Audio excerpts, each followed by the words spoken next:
My husband said he sold our old car, but weeks later, I saw my daughter driving it, with a baby seat inside. Hi everyone! Before we get into today's video, I need your help. We've noticed that the channel's reach has been dropping a bit, and one of the best ways you can support us is by subscribing. It's quick, free, and helps us keep bringing you new and interesting stories. Your support means the world to us, and together, we can grow this channel. Thank you so much. Now let's get to today's story. I'm writing from a temporary account for obvious reasons, and I've changed some details to protect my anonymity. The silver Honda Accord sat in our driveway for 14 years. It wasn't fancy, wasn't particularly new even when we bought it, but it was ours. Mine and Tom's first major purchase together after we got married, back when we were still figuring out how to be adults, how to be partners, how to build a life from scratch. I remember the day we brought it home. Tom drove, and I sat in the passenger seat running my hands over the gray cloth interior, breathing in that used car smell of someone else's air freshener and dreams. We couldn't afford anything better, but it didn't matter. It was freedom. It was possibility. It was the beginning of everything. That car carried us through so many chapters of our lives. We drove it to the hospital when I went into labor with our daughter, Emma. Tom's knuckles were white on the steering wheel, and I was trying to breathe through contractions while simultaneously reassuring him that we had plenty of time, that first babies take forever, that he needed to calm down before he caused an accident. Emma came home from the hospital in that car, strapped into her tiny infant seat, so impossibly small and fragile that I couldn't stop checking to make sure she was still breathing. Tom drove 5 miles under the speed limit the whole way, and I didn't complain once. That Honda witnessed all of Emma's firsts. Her first words, babbled from the back seat on the way to the grocery store. Her first day of preschool, when she cried and clung to my leg until her teacher gently pried her away. Her first sleepover at a friend's house, when she sat in the back seat with her little overnight bag, trying to be brave but looking terrified. We took road trips in that car. Every summer, we'd pack it full of suitcases and snacks and drive to the beach, Emma singing along to Disney songs in the back seat, Tom and I holding hands across the center console. Those drives were some of my favorite memories, the three of us contained in that small space. No distractions, just talking and laughing and being together. When Emma turned 16, Tom taught her to drive in that Honda. I watched from the front porch, my heart in my throat, as they circled the neighborhood at 15 miles per hour. She scraped the bumper on our mailbox the first week she had her license, and Tom just laughed and said it gave the car character. Emma drove that car through high school. She took it to prom, to her part-time job at the ice cream shop, to college visits during her senior year. It was reliable in a way that made me love it even more. Nothing flashy, nothing exciting, just dependable and steady. Like our family, I used to think.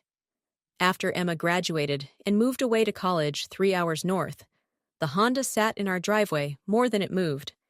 She'd taken Tom's newer truck when she left, saying she needed something more reliable for highway driving. The Honda became my car by default, though I preferred my own sedan for daily errands. Still, I couldn't quite let it go. That car held too many memories, too many moments that defined our family.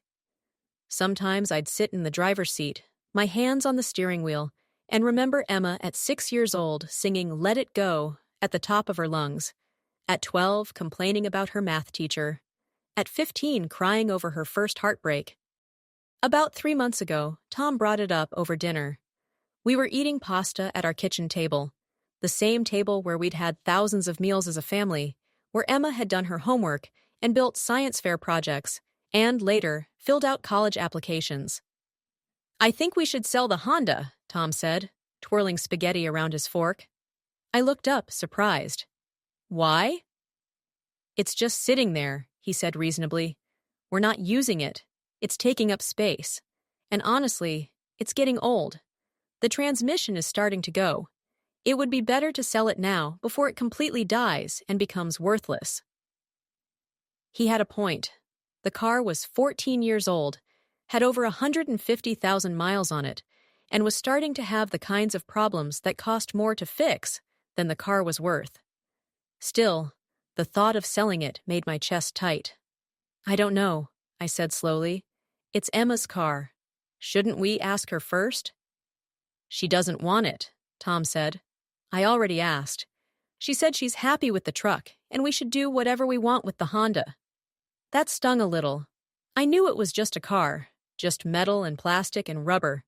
But it felt like Emma was letting go of her childhood so easily while I was still clinging to it. Are you sure? I asked. Positive, Tom said. I talked to her last week. She said to sell it. I pushed pasta around my plate, feeling melancholy. I guess that makes sense. It's just hard, you know. That car is part of our family. Tom reached across the table and squeezed my hand. I know, honey, but we can't keep everything forever. Emma's an adult now. She's building her own life. We need to let go, too. He was right. I knew he was right. Emma was 22, had graduated college last year, and was working at a marketing firm in the city. She had her own apartment, her own life, her own future ahead of her. Holding on to her childhood car wasn't going to bring back the years when she'd needed us for everything. Okay, I said finally. Sell it. Tom smiled, relieved. I'll put an ad up this weekend. 2 weeks later, he told me he'd found a buyer. A young couple expecting their first baby, he said. They needed something affordable and reliable. He said they'd given him a fair price, and the car was going to a good home. I felt sad but resigned. I didn't ask to meet the buyers or say goodbye to the car. It felt too much like a funeral for something that was supposed to be practical and unsentimental. The next morning, the car was gone from our driveway, and I tried not to look at the empty space where it had been. Life went on. Tom and I fell into the rhythm we'd been building since Emma left for college. Quieter dinners, lazy weekends, learning how to be just the two of us again after 22 years of being Emma's parents first and partners second. Emma called once a week, usually on Sunday afternoons. Our conversations were pleasant but surface level. She'd tell me about work, about her roommate, about the new restaurant she'd tried. I'd tell her about my book club, about the garden, about the neighbors. We were close, or I thought we were, but there was a new distance there. Not bad exactly, just different. She was an adult now, with her own life, and I was learning to accept that she didn't need me the way she used to. Tom seemed fine with this transition. Better than fine, actually. He'd always been more practical about Emma growing up, more accepting of the natural progression of things. Sometimes I envied his ability to let go so gracefully. It was a Tuesday afternoon, about 6 weeks after Tom had supposedly sold the Honda, when my world tilted sideways. I was driving home from the grocery store, thinking about what to make for dinner, when I stopped at a red light in the downtown area near Emma's apartment. I was idly looking around, people watching the way you do when you're bored at a stoplight, when I saw it. The silver Honda Accord. Our Honda. I recognized it immediately. The small dent in the rear bumper from Emma's mailbox incident, the faded parking permit sticker from her college on the windshield, the little chip in the driver's side mirror. But it was who was driving that made my heart stop. Emma. My daughter was behind the wheel of the car her father had supposedly sold 6 weeks ago. She was wearing sunglasses, her hair pulled back in a ponytail, looking relaxed and confident as she waited at the light going the opposite direction. My first thought was that I was seeing things, that it was just a similar car, a coincidence. But no, I knew that car. I knew every inch of it. And I knew my daughter. As I stared, frozen in confusion, Emma turned her head to check something in the back seat. And that's when I saw it. A baby car seat, rear-facing, the kind you use for infants. Strapped securely into the back seat of our old Honda Accord that was supposed to have been sold to a young couple expecting their first child. The light turned green. Emma drove forward, turning left, disappearing into traffic. I sat there, paralyzed, until the car behind me honked impatiently. I drove through the intersection on autopilot, my mind racing. Emma was driving the Honda Tom said he'd sold. The Honda with a baby seat in the back. A baby seat? Emma didn't have a baby. She would have told me. We talked every week. She would have mentioned being pregnant, having a baby, planning for a baby. Wouldn't she? Unless she wouldn't. My hands were shaking on the steering wheel. I pulled into a parking lot and sat there, trying to make sense of what I'd seen, trying to come up with any explanation that didn't involve my husband lying to me and my daughter hiding a massive, life-changing secret. Maybe it wasn't Emma. Maybe it was someone who looked like her, driving a car that looked like ours. But I knew what I'd seen. That was my daughter. That was our car. Maybe the baby seat belonged to a friend. Maybe Emma was babysitting or helping someone move. But Tom had said he sold the car. Why would he lie about that? I sat in that parking lot for 20 minutes, my groceries getting warm in the trunk, trying to decide what to do. Finally, I called Tom. "Hey, honey," he answered on the third ring. "What's up?"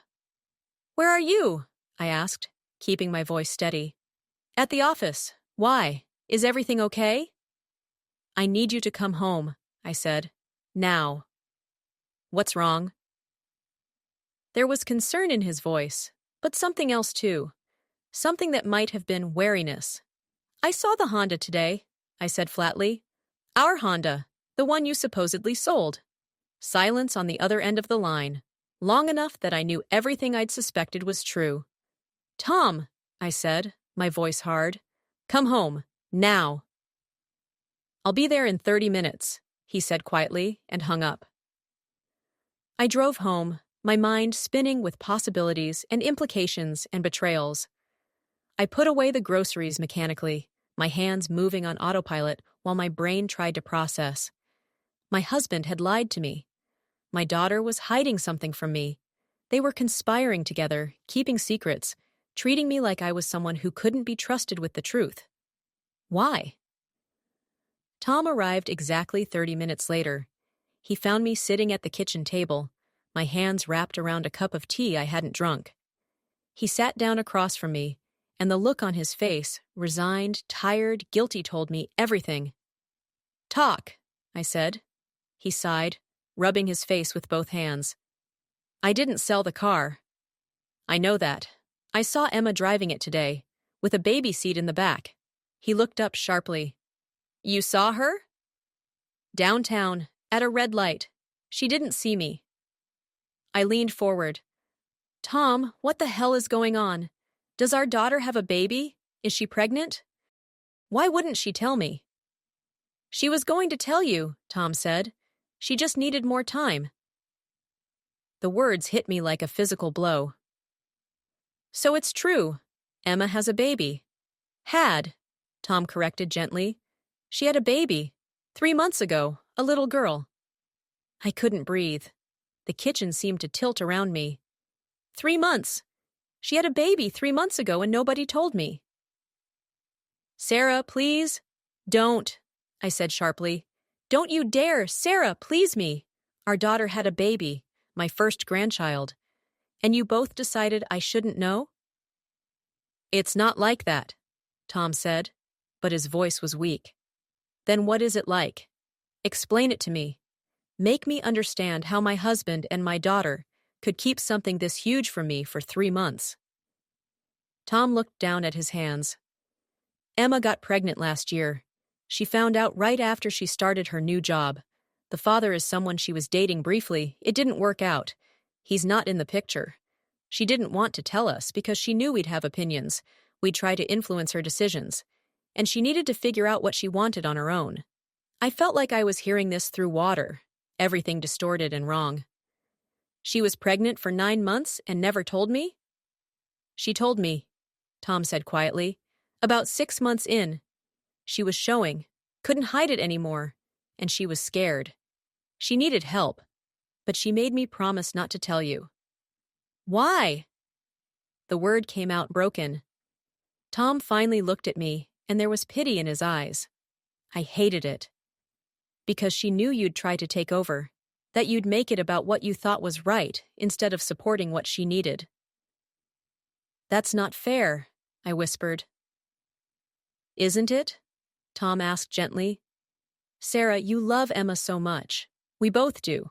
but sometimes your love is overwhelming. You have strong opinions about how things should be. You've always had a specific vision for Emma's life. I just want what's best for her. What you think is best for her, Tom interrupted. That's not always the same thing as what she thinks is best for herself. I felt tears burning in my eyes. So she went through her entire pregnancy alone? Gave birth alone? Has been raising a baby for 3 months alone? She wasn't alone, Tom said. I was there. I've been helping her. The betrayal of that felt worse somehow. You've been lying to me for almost a year. Going to doctor's appointments, probably. Helping her prepare for the baby. Being there when she was born. And you came home every day and looked me in the eye and lied. I was caught between you and Emma, Tom said. And now there was frustration in his voice. What was I supposed to do? She's my daughter. She needed me. She begged me not to tell you. I'm her mother. I know. Tom's voice rose. I know, Sarah, and she knows too. But she also knows that if we told you, you would have tried to manage everything. You would have had opinions about whether she should keep the baby, whether she should contact the father, whether she should move back home. You would have planned her baby shower and painted the nursery and bought every baby item you could find. And Emma needed to do this her way. So instead, she shut me out completely, I said, my voice breaking. She chose to have you in her life, but not me. She wants you in her life, Tom said. She's just scared. She's a new mom. She's overwhelmed, and she's afraid of disappointing you. Disappointing me? How could having a baby disappoint me? Tom gave me a long look. Come on, Sarah. You know you had a whole plan for Emma's life. College, then career, then maybe marriage, then eventually kids. Everything in the right order, the proper order. Emma got pregnant by a guy she barely knew, decided to be a single mother at 22, and gave up her apartment to move back closer to home so she could get support. That wasn't part of your plan. His words hit harder because they were true. I had imagined Emma's life a certain way, not because I was controlling, but because I wanted the best for her. I wanted her to have the opportunities I didn't have, to build a stable life before taking on the challenge of parenthood. But she was right. I would have tried to influence her decisions. I would have asked if she'd considered all her options. I would have suggested she reach out to the father, that she think about whether she was really ready, not because I didn't support her, but because I would have been scared for her. And she knew that. She knew me well enough to know that my love would have felt like pressure. The car, I said, changing subjects because I couldn't face this realization yet. Why did you lie about selling it? Because Emma needed it, Tom said. Her truck wasn't practical for a baby too high, too hard to get the car seat in and out. The Honda was perfect. But I knew if I told you I was giving it to her, you'd ask why she suddenly needed it, so I said I sold it. To a young couple expecting their first baby, I said bitterly. That was almost the truth. I hated lying to you, Tom said. Every day I hated it. But Emma begged me. She said she'd tell you when she was ready, when she felt stable enough to handle your reaction. And I promised her I'd give her that time. I stood up abruptly, my chair scraping against the floor. I need to see her. Sarah. I need to see my daughter and my granddaughter, I said firmly. Right now. Tom stood too. Let me call her first. Let me make sure she's ready. Ready? I laughed, and it came out harsh. Tom, she's had 3 months to get ready. I'm going to my daughter's apartment, and I'm going to meet my grandchild. You can come with me or not, but I'm going. I grabbed my keys and walked to the door. Behind me, I heard Tom sigh and follow. Emma's apartment was only 15 minutes away. I'd been there a handful of times since she'd moved in, or since she'd moved into this apartment, I realized now. She must have switched apartments when she found out she was pregnant. Maybe moved to get a 2-bedroom place, or somewhere with a better layout for a baby. And I hadn't noticed. I hadn't asked the right questions. I pulled into a visitor parking spot and saw the Honda parked nearby. My Honda. Emma's Honda, my granddaughter's Honda. Tom had texted Emma from the car. By the time we reached her door on the second floor, it was already opening. Emma stood there, and I saw her with new eyes. She looked tired, the kind of bone-deep exhaustion I remembered from her own infancy. Her hair was in a messy bun. She wore leggings and an oversized sweatshirt, and there was a spit-up stain on her shoulder. She looked beautiful and terrified. "Mom," she said, her voice small. I couldn't speak. I just looked at her, my baby, who had a baby, and felt too many emotions to name. "I'm sorry," Emma whispered, tears spilling down her cheeks. "I'm so sorry, Mom. I wanted to tell you. I was going to tell you. She broke off as a cry came from inside the apartment. A baby's cry. My grandchild. "Can I come in?" I asked, my voice steadier than I felt. Emma nodded and stepped aside. I walked into the apartment I'd visited 3 times before, but everything looked different now. There was a bassinet by the couch, a playmat on the floor, baby blankets draped over chairs, a diaper bag by the door, evidence of a whole life that had been happening without me. Emma walked to the bassinet and picked up the baby. She was so small, wrapped in a pink blanket, her little face scrunched up and red from crying. Emma bounced her gently, shushing her, and the baby quieted, making little snuffling sounds. "This is Lily," Emma said softly, turning to face me. Lily rose. She's 13 weeks old. Lily, she'd named her. Had a whole baby, raised her for 3 months, and I knew nothing about her. "Can I hold her?" I asked. Emma hesitated just for a second, and that hesitation broke my heart. But then she nodded and carefully placed Lily in my arms. The baby was warm and solid and perfect. She looked up at me with dark blue eyes, the color all babies have before their real eye color develops. She had Emma's nose, I thought, or maybe mine. It was too early to tell who she'd look like as she grew. I looked down at this tiny person, this life that had come into existence and already lived 13 weeks without me knowing she existed, and something inside me cracked open. "She's beautiful," I whispered. "She looks like you," Emma said quietly. "Everyone says so. The shape of her face, I think." I ran my finger over Lily's soft cheek, and she turned her head toward it, her mouth opening instinctively. "She's hungry." "She's always hungry," Emma said with a tired laugh. "She eats every 2 hours. I feel like a human dairy farm." The casual comment, the kind new mothers make to each other, sharing the overwhelming reality of newborn care, felt like she was offering me an opening. A way into this part of her life I'd been excluded from. "I remember," I said. "You were the same way. I thought I'd never sleep again." Tom had stayed by the door, giving us space, but now he came closer. "Want me to make some coffee?" he asked. Emma nodded gratefully. "That would be great, Dad." He disappeared into the small kitchen, and Emma and I moved to the couch. I kept holding Lily, not wanting to let go, and Emma sat close beside me. "Why didn't you tell me?" I asked finally. Not accusatory, just genuinely wanting to understand. Emma was quiet for a long moment, watching her daughter. "Because I was scared," she finally said. "I got pregnant by accident with a guy I wasn't even really dating.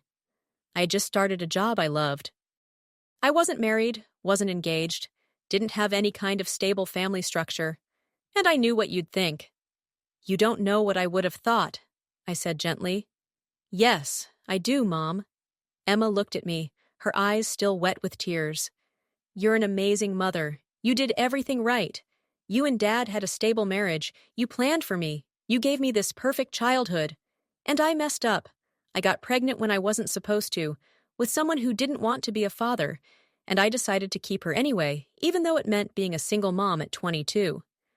I knew you'd have opinions. I knew you'd try to help, but your help would feel like judgment." "Is that really what you think of me?" I asked, my voice breaking. "That I'd judge you for this?" "Not judge exactly," Emma said, "but you'd have a plan. You'd want me to do things a certain way, your way, and I needed to figure out my own way." Does that make sense? It did. I hated that it did, but it did. I would have supported you, I said. Whatever you decided.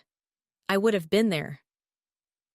I know, Emma said, but your support would have come with expectations, with ideas about what I should do, how I should do it. And I was barely holding it together, Mom. I was terrified. I still am. I needed Dad because he just helped. He didn't have opinions. He didn't try to manage things. He just showed up when I needed him and did what I asked. I looked down at Lily, who had fallen asleep in my arms, her tiny hand curled into a fist against her chest. I missed everything, I said softly. Your pregnancy, her birth, her first months. I missed all of it. I know. Emma's voice broke. And I'm sorry, I really am. But Mom, I wasn't ready. And when I tried to imagine telling you, I felt like I couldn't breathe, like the weight of your expectations would crush me. Do my expectations really feel that heavy? I asked. Emma reached over and took my hand. You've always wanted the best for me. Always. But sometimes the best life isn't the one that looks perfect from the outside. Sometimes it's messy and unplanned and doesn't follow the script. And I needed to know I could handle my messy life before I invited you into it. Tom came back with coffee for all of us. He handed Emma hers first, then me, then sat in the chair across from us with his own mug. How long were you going to wait? I asked Emma. Before telling me? She shrugged helplessly. I don't know, maybe a few more months, when I felt more confident as a mom, when I could prove to you that I was handling it okay. You shouldn't have had to prove anything to me, I said. Maybe not, Emma agreed, but I needed to prove it to myself first, and I couldn't do that with you hovering, trying to help, second-guessing my decisions. It hurt to hear, but I couldn't deny the truth in it. I did hover. I did have strong opinions. I did believe I knew what was best for my daughter, even when she was an adult fully capable of making her own decisions. Lily stirred in my arms, making small sounds. Emma reached for her, and I reluctantly passed her over, watching as Emma unbuttoned her shirt to nurse. I've been pumping and building up a freezer stash, Emma said, as Lily latched on. So when I do told you, I thought maybe you could babysit sometimes, if you wanted. If I wanted? I almost laughed. Emma, I would love nothing more. She smiled. A real smile this time. Yeah, I kind of figured. But I needed to get through the hardest part first. The newborn stage is brutal, and I couldn't handle having anyone around who might make me feel like I was doing it wrong. And I would have made you feel that way, I said, because it was clearly what she believed. Emma looked at me, and her expression was complicated.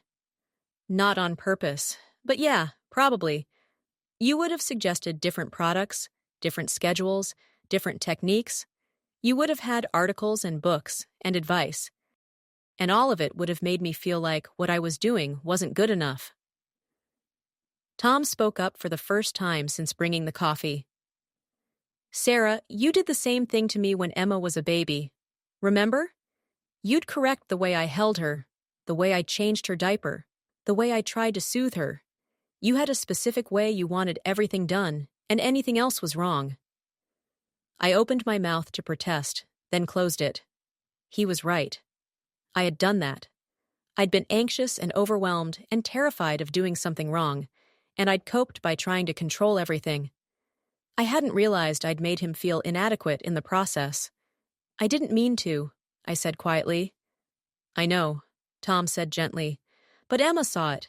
She grew up watching you manage everything, have opinions about everything, and when she found herself in a situation where she felt vulnerable and uncertain, she didn't want that directed at her.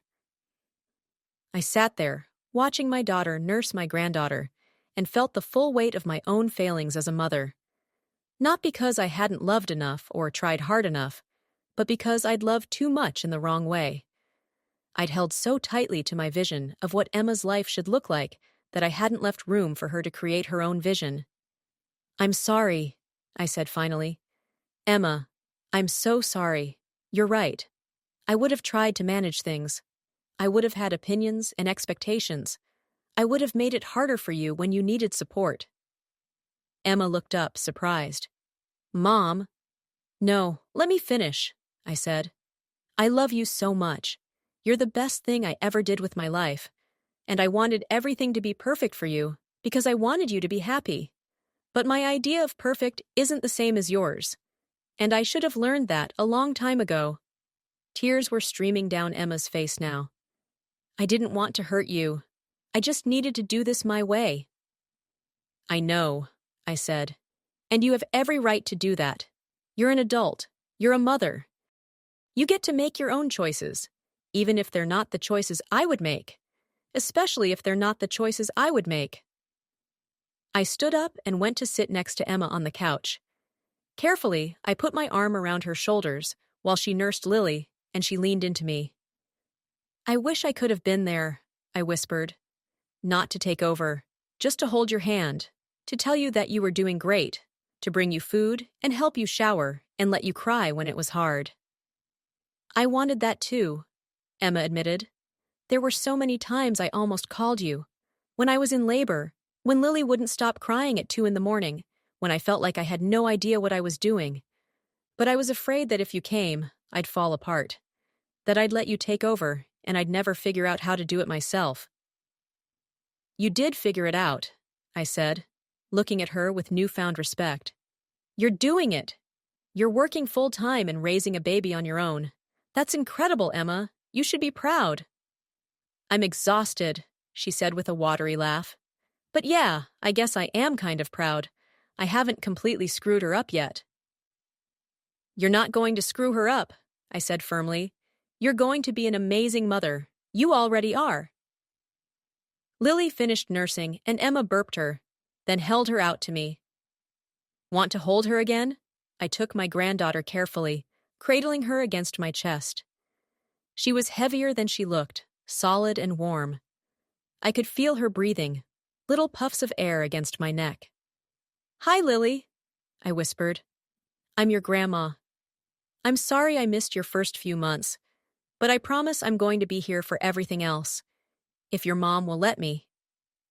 She'll let you, Emma said, smiling. I want you here, Mom. I do. I just needed to prove to myself that I could do it first. You proved it, I said.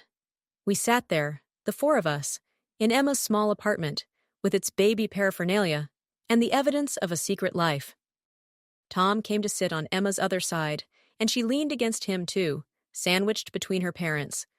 I'm still mad at both of you for lying to me, I said, for the record. That's fair, Tom said. Very fair, Emma agreed. But I understand why you did it, I continued, and I'm going to try to do better, to let you live your life without my commentary, to support you without trying to control you. I don't need you to be perfect, Emma said. You're going to have opinions. You're going to want to help. That's who you are. I just need you to trust that I can handle things, even when they don't look the way you expected. I can do that, I said. Then, more honestly, I can try to do that. Emma laughed. That's all I'm asking. Lily made a small sound, and I looked down to find her looking up at me with those unfocused baby eyes. She was so new, so unformed, so full of potential. In her, I could see Emma as she'd been 22 years ago, and myself as I'd been holding her for the first time, and all the generations of mothers before me who'd held their babies and hoped desperately to do it right. Tell me about her, I said to Emma. Tell me everything. What's she like? What's her personality? Does she sleep well? What makes her smile? Emma's face lit up, the way every new mother's face lights up when someone actually wants to hear about their baby. She started talking, telling me about Lily's preferences and habits and milestones. Tom added comments here and there, and I realized he knew all of this already. He'd been living this with Emma while I'd been completely in the dark. It stung, but I tried to let the sting go. They'd done what they thought was necessary. Emma had needed space to figure out motherhood on her own terms, and Tom had given her that space. It wasn't about me. It had never been about me. That was the hardest lesson to learn, that my daughter's life wasn't really about me anymore. that my role was changing from director to supporter, from manager to consultant, that I needed to step back and trust that I'd raised her well enough that she could handle whatever came her way. I stayed at Emma's apartment for hours that day. I held Lily while Emma showered her first shower alone in 3 days, she admitted. I folded laundry while Emma took a nap. I made dinner for all of us from the random ingredients in her poorly stocked fridge.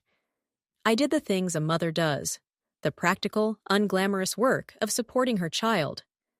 And I tried not to give advice. When Emma mentioned that Lily was fighting naps, I bit back my suggestions about sleep training. When she said she was worried about going back to work full-time, I didn't offer opinions about childcare options. I just listened, and when she asked what I thought, I said, "I think you'll figure out what works best for you and Lily." It was hard. It went against every instinct I had. But I could see Emma relaxing as the evening went on, could see her letting me in now that I wasn't trying to take over. Before Tom and I left that night, Emma hugged me tightly. "Thank you for understanding," she whispered. "I really am sorry I didn't tell you sooner." "I'm sorry I gave you reasons to be afraid to tell me," I said back. Driving home, Tom reached over and took my hand. "You did great today." "I barely did anything," I said. "Exactly," he said with a small smile. "That's what she needed. Just you being there, not trying to fix everything." "Is that all you've been doing?" I asked. "For the past 6 months?" "Pretty much," Tom said. I showed up when she called. I helped her move furniture, assemble the crib, install the car seat. I drove her to doctor's appointments and held her hand during the ultrasounds. I was there when Lily was born in the waiting room, not the delivery room, because she wanted to do that part alone. And then I've been coming over a few times a week to help however she needs. But mostly I just listen. I felt a complicated mix of emotions hearing this. Jealousy that he'd been included when I hadn't. Gratitude that Emma hadn't been alone. Guilt that my own behavior had created a situation where my daughter felt she couldn't tell me she was having a baby. "I wish I'd been the kind of mother she felt safe telling," I said quietly. "You can be that mother now," Tom said. "That's what today was about, showing her that you can be there without taking over." Over the next few weeks, I learned what it meant to support Emma on her terms rather than mine. I babysat Lily twice a week so Emma could work without worrying about daycare costs. I brought groceries but didn't comment on her nutritional choices. I offered to help with laundry, but didn't reorganize her cabinets. I answered questions when Emma asked them, and kept my mouth shut when she didn't. It was hard, so hard. Every time I was at Emma's apartment, I saw dozens of things I would do differently. The way she organized Lily's bottles, the products she used for diaper rash, her inconsistent nap schedule. But I bit my tongue and reminded myself that Emma was Lily's mother, not me. That different didn't mean wrong. And slowly, I saw Emma start to trust me. She called me more often, not just on Sundays, but randomly throughout the week. She sent me photos of Lily. She asked my opinion about things, not because she needed permission, but because she genuinely valued my perspective. One evening, about 2 months after I'd discovered the truth, Emma showed up at our house unannounced. She had Lily in her car seat carrier and a diaper bag over her shoulder. "Can I stay here tonight?" she asked, looking exhausted. "Lily's been fussy all week, and I haven't slept more than 2 hours at a time, and I just need someone else to hold her for a while." "Of course," I said immediately, taking the carrier from her. "Go upstairs, take a bath. Sleep. I've got her." Emma looked at me with such relief and gratitude that it made my chest ache. "Thank you, Mom." She went upstairs, and I heard the bath running. Tom came home from a late meeting to find me on the couch with Lily on my chest, her tiny body rising and falling with each breath. "Emma's here?" he asked, surprised. "Upstairs sleeping," I said. "She needed a break." He smiled and came to sit beside me, running a gentle finger over Lily's back. "She's getting bigger." "She is," I agreed. Emma sent me her 4-month photos yesterday. I can't believe how much she's changed already. That's what babies do, Tom said. They change so fast you can barely keep up. I missed so much, I said, not for the first time. But you're here now, Tom reminded me. That's what matters. Emma stayed that night and most of the next day. She slept for 12 hours straight while Tom and I took turns with Lily. When she finally came downstairs, she looked more rested than I'd seen her in months. I feel human again, she said, accepting the coffee I handed her. You look human again, I teased gently. Emma sat at the kitchen table, the same table where she'd done homework and eaten thousands of meals and grown from a baby into a mother herself. Lily was asleep in her carrier on the floor beside her.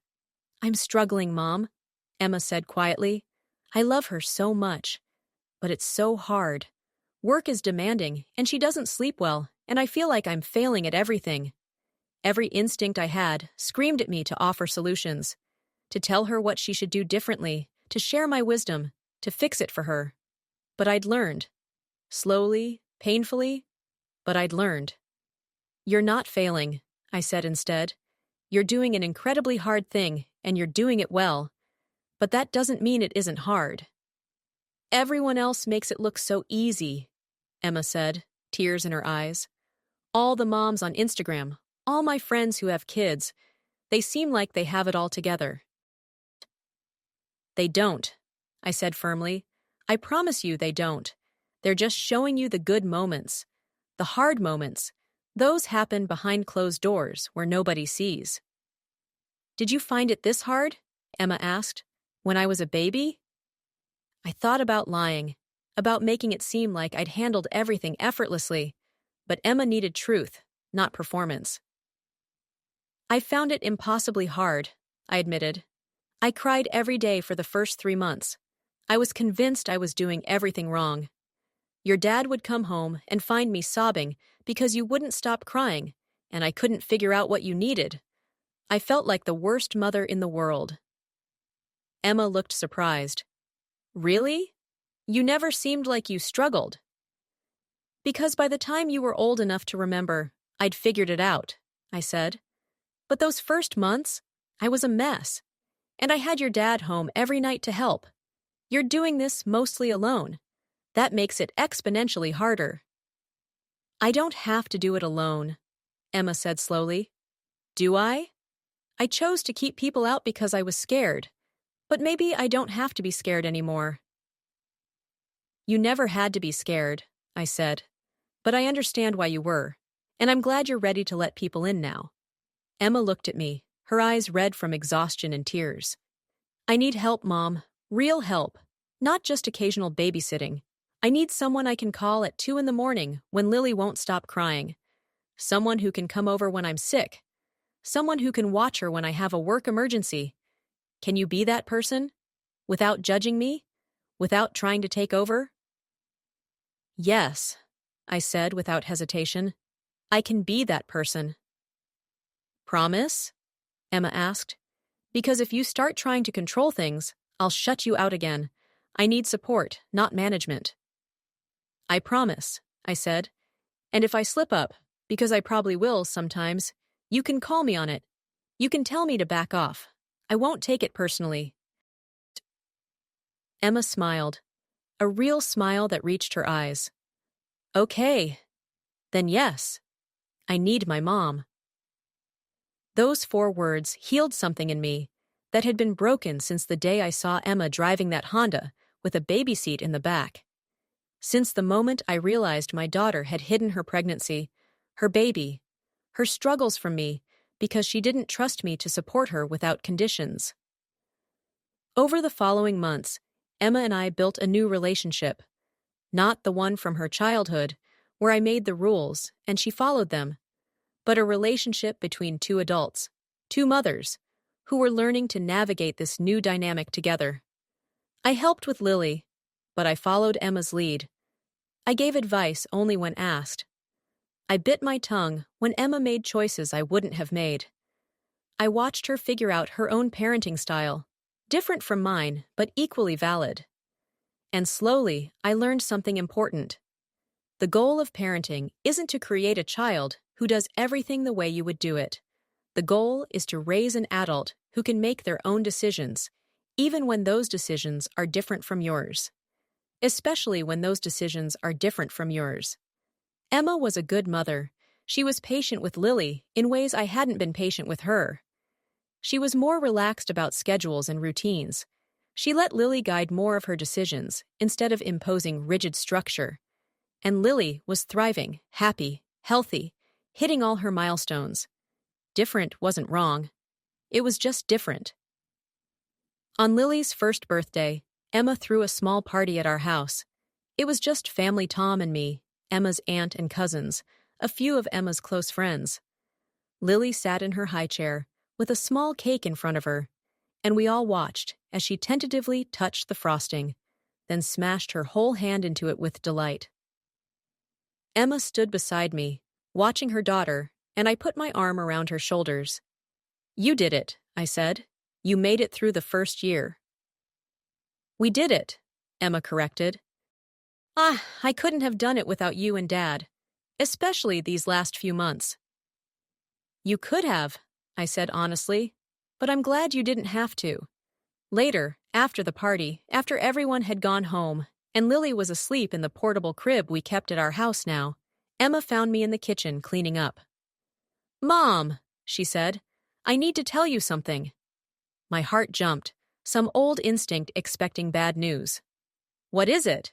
"I'm grateful," Emma said, "for the way you've shown up for me, for the way you've let me do this my own way, while still being there when I needed you. I know it wasn't easy for you. Dad told me how hard you've been working to not give unsolicited advice." "Tom has a big mouth," I said, but I was smiling. "I'm serious," Emma said. "You've changed. The way you are with me now. It's what I needed all along. And I'm sorry it took me having a baby and hiding it from you for us to get here." "I'm not," I said. "I mean, I wish it hadn't been so painful, but I needed to learn this lesson. I needed to understand that being your mother doesn't mean controlling your life. It means supporting you as you live your life, whatever that looks like." Emma hugged me, and we stood there in my kitchen, the same kitchen where I'd fed her as a baby, where she'd learned to walk, where we'd had countless conversations over the years. "I love you, Mom," she said. "Thank you for loving me enough to let me go." "I love you too," I said. "And I'm not letting you go. I'm just holding you differently." That night, after Emma had driven home in the silver Honda Lily's Honda, now Tom and I sat on the back porch with glasses of wine. "That went well," Tom observed. "It did," I agreed. "Better than I expected when I found out about all of this." "You've handled it well," Tom said. "I'm proud of you." "You should have told me," I said, not for the first time. "You should have found a way to make me understand without lying for 6 months." "Probably," Tom agreed. "But Emma was my priority, and I made a promise to her. I'm not sorry for keeping it." I understood, even if it still hurt sometimes. Tom had been caught between two people he loved, and he'd made the choice he thought was right. I couldn't fault him for that, even if I wished he'd chosen differently. "The car was a nice touch," I said. "Telling me you sold it to a young couple expecting their first baby. That was almost the truth." Tom laughed. "I thought so. I'm surprised you didn't figure it out sooner." "I trusted you," I said simply. "I never thought you'd lie to me about something so significant." "I know," Tom said, more seriously now. "And I'm sorry for that. It won't happen again." "No more secrets," I said. "Between any of us. From now on, we tell the truth, even when it's hard." "No more secrets," Tom agreed. We sat in comfortable silence, watching the stars come out. Inside, my granddaughter was sleeping in the room that used to be Emma's, in the crib we'd bought for her visits. Somewhere across town, my daughter was in her own home, living her own life, making her own choices. And I was learning to be okay with that. More than okay. Proud. The silver Honda Accord had been a witness to Emma's entire childhood.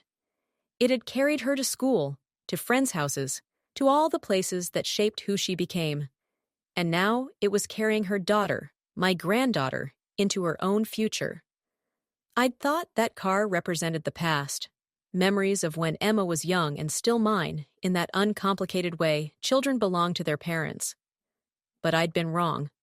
That car was the present and the future. It was Emma's independence, her ability to handle her own life. It was Lily's safe transportation to wherever her life would take her. It was a symbol of continuity, not the kind that meant nothing ever changed, but the kind that meant love persisted through the changes.